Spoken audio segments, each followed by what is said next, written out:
It felt really good to see my friends. Reminded me of better days. Before I threw my career away for Neil Byrne.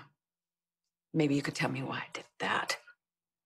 I really don't know who Alexis Davis is right now, but I can tell you who she was. Alexis Davis, attorney at law. I stood for something. And when I was on my game, when I was doing the right thing, when I was tapped and tuned and turned on, I felt like a superhero. That's ridiculous. I've seen you in court, so no, it isn't. That's the fighter. That's the idealist. That's the advocate. What are you writing? Well, you know I need to keep notes. Yeah, I know, but I'm curious about what notes you're writing about. That's the second time in this session that you've used those exact 3 words to define how you see yourself. Fighter, idealist, and advocate. Yeah, well, when I'm nervous, I repeat myself. And why are you nervous? I don't know, Kevin. Maybe I don't want to end up with a ship in my side. I could recommend a prison consultant. Already did that. That's excellent. What did they say? Don't joke around, use cigarettes as currency. And if I want to survive in prison, I need to find my purpose.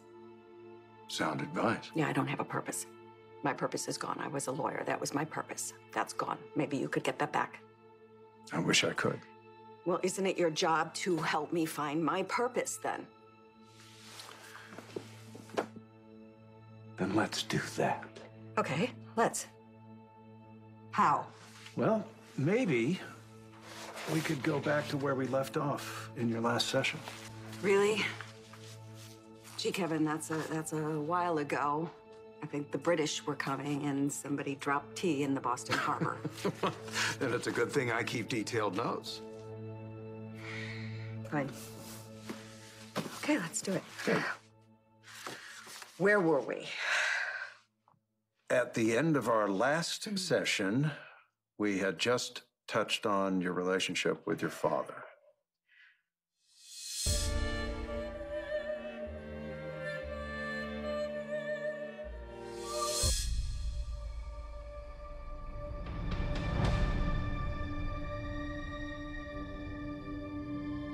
Alexis, you still with me?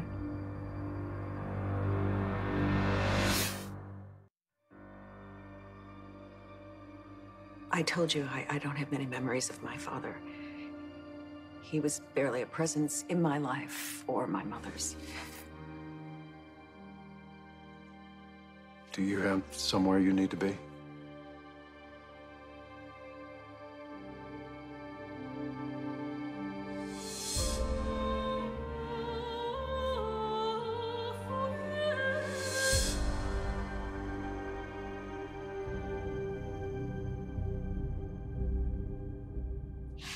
My point being is that there is not much to unpack about my father. He was a married man who kept my mother as his mistress in a gilded cage with beautiful clothes and a very short leash. You didn't want to talk about him then? No, because if I recall, you kept trying to connect my tendency to self-sabotage to him. I don't make mistakes because of him, even when I send my life spinning out of control.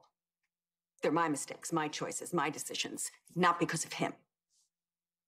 And when did it start spinning out of control? I think the turning point was when Julian took a knife to my throat. The same knife that Helena used to kill my mother. Talk about a circle of life. Or death. But threatening you was Julian's decision, not yours. It was my decision to let him into my life. Do you think you let him in because he was bad? I let him in because I loved him. Just one in a long line of toxic men. But they weren't all toxic, were they?